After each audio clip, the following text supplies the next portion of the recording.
Hi, and welcome to Healthy Living. I'm Debbie Lyons. I'm here today with Kelly Presnell, Director of Marketing and PR for Hilton Head Hospital. We're excited about our topic today. We're going to be talking about pulmonary rehabilitation. That's right, and pulmonary disease and what it is. Dr. Randall Evans, he's one of our pulmonologists and critical care specialists, is going to be here today to just talk about what pulmonary disease is, and then also focus a little bit about our pulmonary rehab program that we offer here at the hospital. And I know it's a top-notch program, and you're very excited about this, so I think we all look forward to hearing what he has to say. It is. The other thing that we do have that I don't necessarily think is a part of the program, but our Better Breathers Club, we do have a program for support after pulmonary rehab for folks to come in and learn a little bit more through the Better Breathers Club, which is part of the American Lung Association. Oh, that sounds wonderful.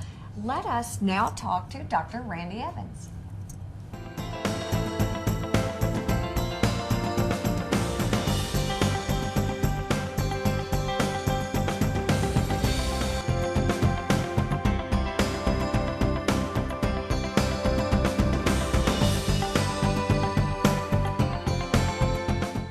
Excuse me. Hi, can I get through, please?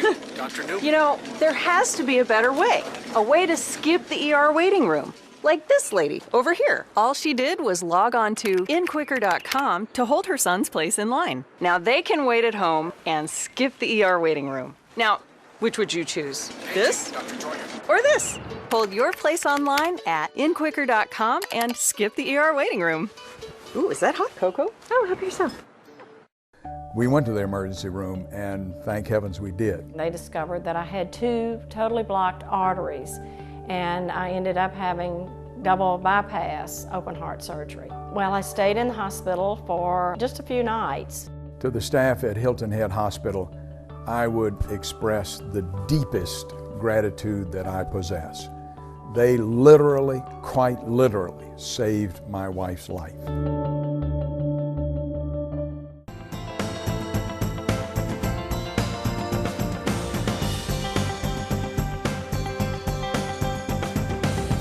We are back here on Healthy Living. Our guest today, Dr. Randy Evans, is here joining us talking about pulmonary disease. And I think let's go to the basics. What's a pulmonologist? A pulmonologist is a specialist in the field of internal medicine that specializes in chest diseases, basically disease of the chest. So COPD, emphysema, asthma, lung cancer, other type of lung diseases. All right, let's kind of break all of that down, if we will. Sure. So your background is internal medicine first. Internal medicine, pulmonary, which is specialty, critical care, especially in sleep medicine. You know, it's interesting to me how, and I wonder if people do wonder this, how they all tie in together. Historically, the intensivist role or the critical care role branched out because pulmonologists managed people who were particularly ill and needed to be on ventilators. Ventilators, that makes sense now, okay. And then the sleep world came into it because some of the initial research and interest was in the control of breathing with sleep. And so the pulmonologists were into it early on. And so it's kind of continued to be primarily a pulmonology-driven specialty. Let me ask you some basic questions again. When does a person need to go to a pulmonologist, number one? How do I get to you?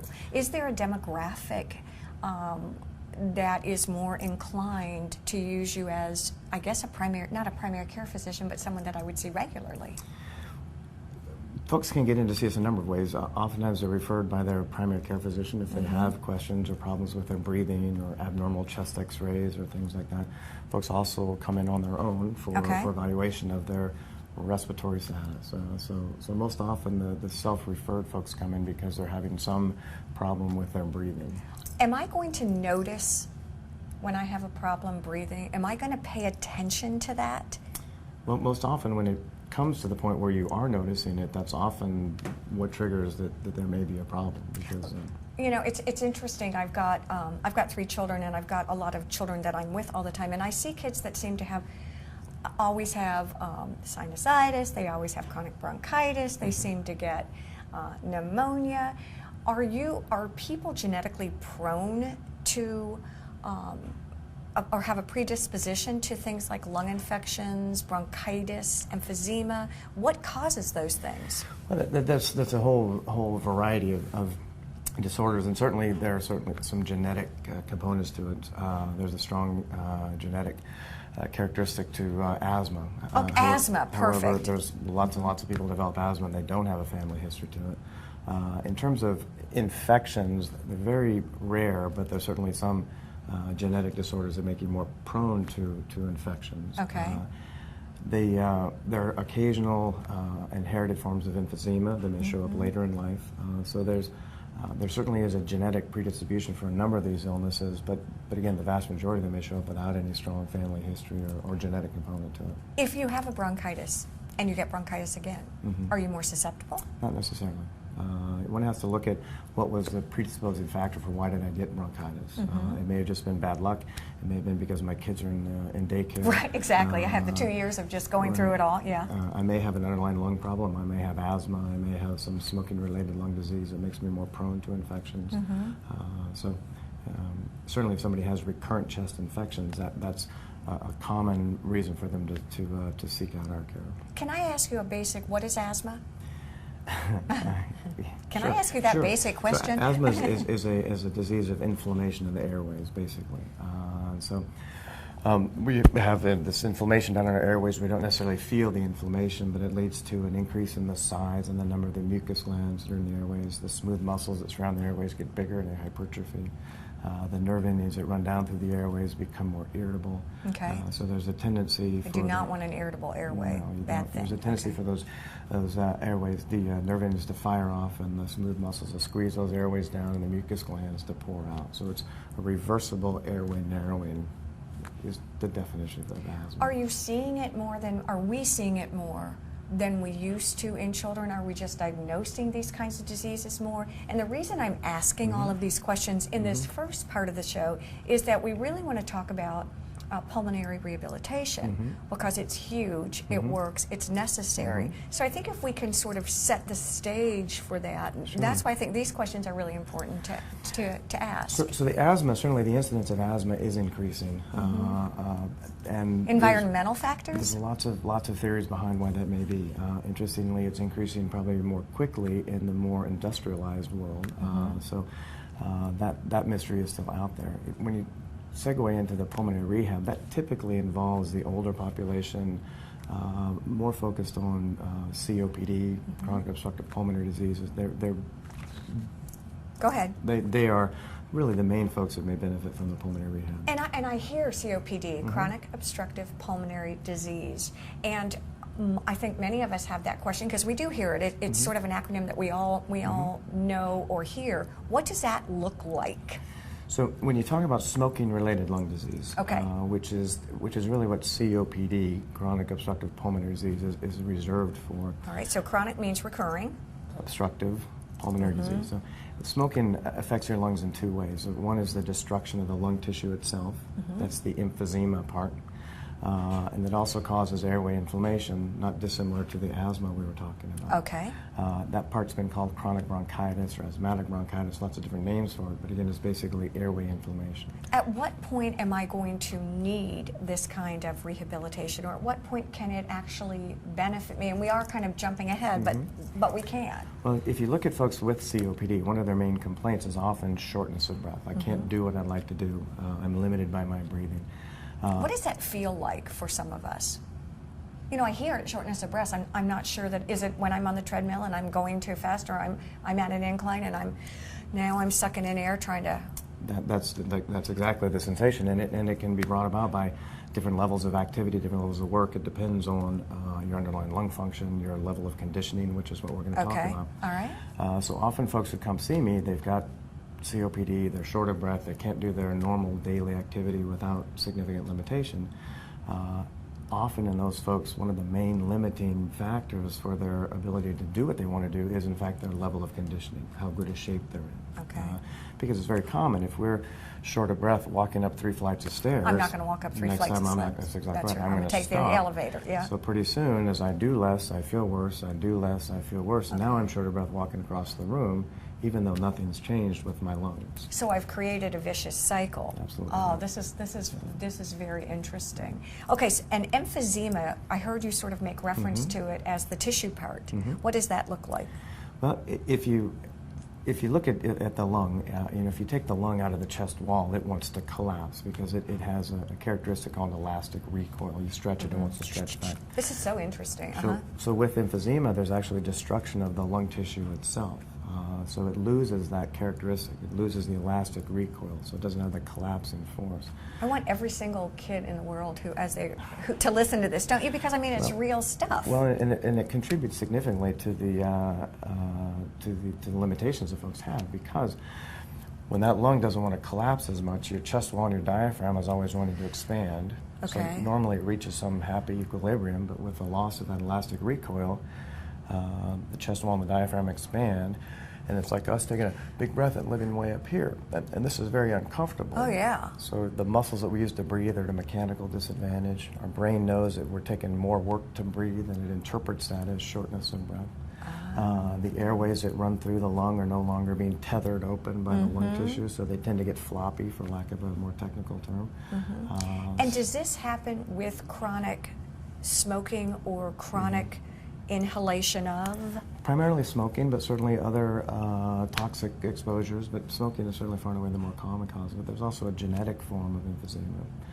But with that progressive loss of the lung tissue, then there's progressive shortness of breath that goes with it. And then we get in that cycle of I'm short of breath, I do less, I get more short of breath, I do less. And that's where the pulmonary rehab comes in.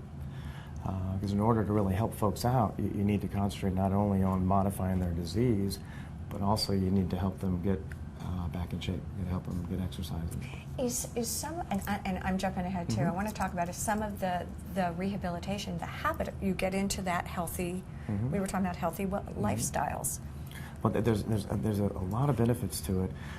Oftentimes folks who are limited in their activity are not as active in their normal activities, and so there's a social component to it that gets folks out. Plus the fact they're spending time with other people that are going through the same thing they're going through. There's a tremendous amount of education that goes on, so folks can have a better understanding of their disease and its implications and its impact on their life and how to manage it. Let's do this. Once again, we're here with Dr. Randy Evans, and we're talking about really pulmonary disease, pulmonary rehabilitation, and it's fascinating. We've also had little snippets into the lungs. So let's take a break. We'll come right back and talk a little bit more about pulmonary rehabilitation.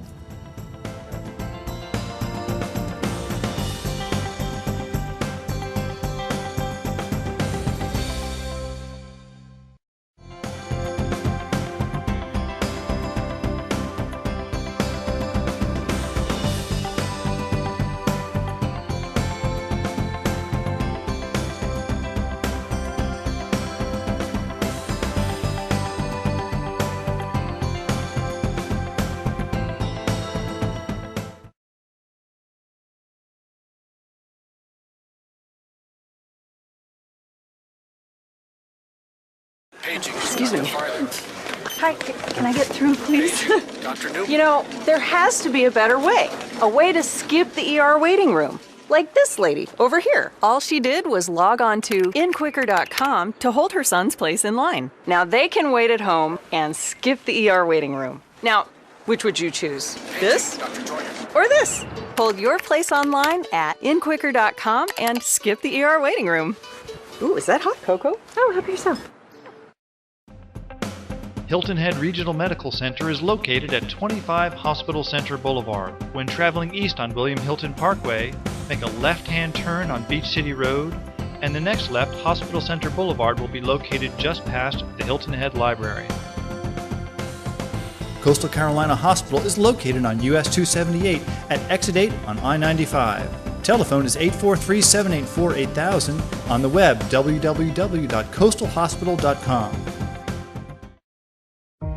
The vision for Hilton Head Spine Center is very clear.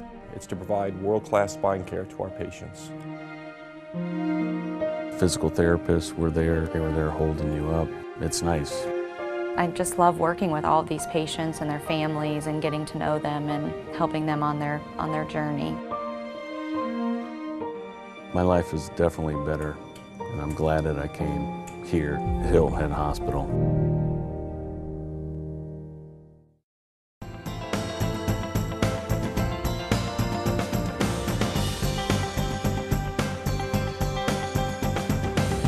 We are back, And we are here today again with Dr. Randy Evans, and we're talking today about pulmonary rehabilitation, really primarily. We've been talking and touching on asthma, bronchitis, lung cancer, some of the things that actually constitute your practice and what you do as a pulmonologist, but we're focusing primarily on the rehabilitation part. In the first segment, we talked a bit about asthma and emphysema and folks who might benefit from pulmonary rehab. Let's talk again about folks who may actually benefit. Certainly the vast majority of folks that are involved in pulmonary rehab are folks who have obviously an underlying lung disease, most of them COPD and or emphysema, however you want to do it, who have a limit to their exercise. And so pulmonary rehab is really designed for folks who have some degree of lung disease. And so we're seen by folks like me who are used to working with folks like that. So really it's a quality of life issue. It becomes time to perhaps enter into this rehabilitation program when my quality of life is compromised, or can you go on the front side of that, sort of a prevention? Well, what the prevention part is that it certainly has been shown that folks who are active in pulmonary rehab will have a decrease in the frequency of their infections or hospitalizations. And so there's a preventative component to it in addition to an improvement of their overall quality of life. So as a person, again, let's just take simple bronchitis. I was a smoker when I was younger. I'm in my early 40s, mid 40s now. I've stopped smoking. I find that I'm a bit more susceptible, or it seems to be, to bronchitis. I don't really work out. I'm going to come to you because I'm experiencing just right, so if you came to my Am I office, older and just can't run like I used to? That's, yeah. So we won't go there. Yeah. So if you came to my office with that story, one of the first things we would do is we'd want to measure your lung function and see if you'd had any significant impact from your past smoking exposure. Talk about if we needed to use any medications and that. And depending on your level of activity, it may be able to say, listen, we just need to get you exercise and some things you can do on your own.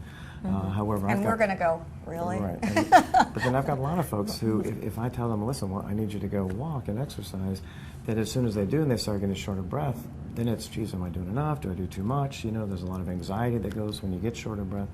And that's really where the pulmonary rehab comes in. Now I hear you. Right, so really what pulmonary rehabilitation is all of the techniques, the strategies, and the interventions that you are going to suggest in a more controlled environment? In a supervised setting. So when folks are there, it feels safe. And that's a big part of it, because folks are often, you get anxious when you get short of breath. I would say. So I'm in a supervised setting. I've got people watching me. They're measuring my blood pressure, my oxygen level. So that is a big component to it. And let me back up for a second, because you're saying they're measuring your blood, your blood pressure and things like that. Let's talk about what pulmonary rehabilitation looks like here at the hospital. What does that look like? So the pulmonary rehab program, it's when folks are enrolled, it's an 18-week program, basically. Okay. So folks come in, there's a lot of so education. You enroll. So you enroll. There's a baseline assessment, how far can I walk, a very in-depth discussion about your dietary habits, your exercise habits, your medication use, etc. Then a lot of education about the disease itself, how it impacts your life, things you may understand or may not understand. But I would think as a consumer, as a patient, I want to know. Absolutely. Absolutely.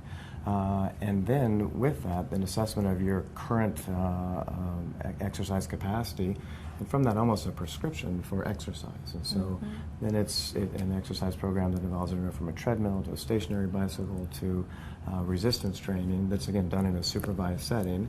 Based on my age, my disease, based on what kind of criteria? All those things, basically age, level of exercise capacity, disease, other disease that may be present, medications, oxygen, all those things go into it. Now, I don't mean to be stereotyping, but am I looking at a population that's a more mature group? Most often, but not necessarily. I've got young folks that are in there who've got chronic lung disease who also need help with their the exercise component to it. But in general, it's an older population. Is there an evidence-based reason for the 18-week protocol? There is. It turns out that sometimes a little shorter can work. However, that's the duration that really tends to, you get the most benefit from it. I mean, that just makes sense to me. 30 days for habit, then you kind of get in the groove of it, then you build. Well, and that's a big part of it, because a lot of times folks will go through the initial pulmonary rehab and then, we hope, continue it on their own. But again, once it becomes part of their life, and that's what we're really trying to encourage, is that this whole activity, exercise, really needs to become a part of your everyday life. What are the ultimate goals for people who enter into pulmonary rehabilitation? And I know you all here in this center particularly have a very high rating for this particular program. You know, the primary goal is we want people to feel better and to be healthier. Yeah, improve their quality of life, I'm assuming, yes. So a big part of it is the quality of life, because we know that folks are able to do more, will do more, which obviously feeds on itself. And so they are more satisfied, they're able to do more, they feel better about themselves. Plus, as we mentioned, it does have a significant impact in decreasing the frequency of hospitalizations and exacerbations and whatnot. Which makes a lot of sense to me. Who is the team that is in place typically for this rehabilitation? So there's usually... Are you the ringleader of this group? I'm the medical director of it. So we have respiratory therapists, we have nutritionists. Okay, wait a minute, respiratory therapists, Right. whose role is? They are... Everybody kind of is involved in all parts of it. The respiratory Okay. therapists primarily do a lot of the education, a lot of the kind of physiologic management, if you will. We have nutritionists that are involved in it, which is a huge part of these folks. We really need to work with them in their nutrition, making sure they're eating well, eating smart, losing weight if they need to. Lots of folks need some help on that part of it. Gosh, I hadn't thought of that really as a component piece. Exercise physiologists are involved, so again, helping with the exercise part of it. And again, am I on a spectrum? Am I starting out on one level and kind of working my way up? In terms of? Kind of a baseline start. I'm going to just start, we're just going to get you going, and then we're going to increase you. And So the goal is that we're increasing folks' exercise capacity throughout Okay. this, and so they may start at whatever level they come in. You know, I've got folks that may not be able to walk across the room without significant shortness of breath, and we start them where they are, and then we work our way up. Is there a fear factor involved? A big part of it. So certainly we all know that. So if there's we a get, psychological component to this. one reason it really works is there is that overcoming that fear. It's almost a desensitization if you have a fear of snakes. You know, Sure. So there's that anxiety that comes when I exercise. Well, like you I'm said, short of breath. if I've been short of breath, I'm going to be real hesitant to do anything. So being able to do that in a safe environment, folks can experience that shortness of breath, realize that Jesus is okay, I can make this, and then allows them to do more. So I would think it would be very empowering to start where I couldn't perhaps walk across the room, or I couldn't even go on the treadmill for 3 or 4 minutes, and then after my course, just feel myself. Oh, it is. Measurable Absolutely. outcome. Yeah, absolutely. And we use lots of questionnaires and tools to measure that, and the global quality of life scale improves significantly, and that's really satisfying to see. The other thing that's nice is we get patients involved in setting their own goals. What is it that you'd like to do? Well, I'd like to be able to walk to the mailbox, or I want to go walk on the beach. And once we get them involved in it, they really kind of take ownership of it. And so instead of us saying, oh gosh, look, you walked an extra 100 feet, they can actually see, yeah, oh, they I can actually see can it. go on the beach. And that really gets them involved in the process, and also leads to them being more likely to maintain that lifestyle after the actual rehab. We talk about So- quality of life, we talk about lifestyle, we're talking about all of these ancillary things. What about the actual disease itself, disease progression? Do you find that people who engage in this kind of rehabilitation are more, I guess I use the word empowered again, about their life, about the disease? They tend to be more proactive. Okay, that's the word. So they tend to get, we're always trying to get folks to kind of take ownership of their disease instead of the disease controlling them. Right. We want them in charge, not the other way around. And so this is another method that we're, as you said, empowering folks so that now they can take charge of their disease or their lack of disease, which then makes them, again, they're much more proactive, they're more likely to be on top of things, they're more likely to be compliant with their medications and their recommendations from their other doctors and whatnot. So Gender-specific question. Are you seeing more men or women who fall into the category of COPD? Pretty evenly split. I mean, we certainly see historically more men than women, but those numbers are evened out. So it's pretty even distribution. So once we finished our 18-week program, what then is our protocol from that point on? And gosh, we're almost out of time, so. Really, we really encourage folks to maintain that new lifestyle and that exercise that they're doing. We do offer a continuation of that where they can come in and do it on their own, but in that same setting, just so that we're trying to do everything we can to get them keep them going with their new way of life, if you will. I think it's a fascinating subject. I think it's one that we've all heard about, and thank you for demystifying. You're welcome. Again, Dr. Evans, thank you for joining My us pleasure. here on Thank Healthy you. Living. Thank you all. Bye-bye.